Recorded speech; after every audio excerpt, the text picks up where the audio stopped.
बिस्मिल्लाहिर्रहमानिर्रहीम। किसी ने सवाल पूछा है कि मेरे आईडी कार्ड पर और एफएससी के जो रिज़ल्ट कार्ड पर तरीक़ बताए ज़्यादा है, तो ये कैसे कम होगी। तो जवाब जाने से पहले मैं आपको बताता चलूँ, गेंडा फाराइटी की तरफ से हम वीडियो कर रहे हैं। और ये जो सवाल भाई ने पूछा ये बड़ा कंफ्यूज करने वाला है कि आईडी कार्ड पर तो डेट ऑफ बर्थ मानी जाती है, लेकिन एफएससी के रिज़ल्ट कार्ड या सनद पर डेट ऑफ बर्थ नहीं होती।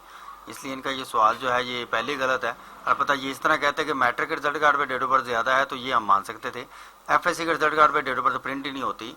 तो बहरहाल फिर भी डेट ऑफ बर्थ काम करने के लिए डेट ऑफ बर्थ के फॉर्म पे अप्लाई करना होता है। और जो नादरा जो बोर्ड वाले सबूत मांगते हैं वो नादरा का असर रजिस्टर मांगते हैं। अगर उस पर डेट ऑफ बर्थ जो है वो आपके दावे के मुताबिक हो तो फिर काम कर देते हैं, हम करना नहीं करते।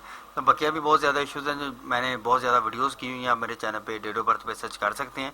इंशाल्लाह आपको मुनासिब जो है रहनुमाई मिल जाएगी। अस्सलाम वालेकुम रहमतुल्लाहि व बरकातहू।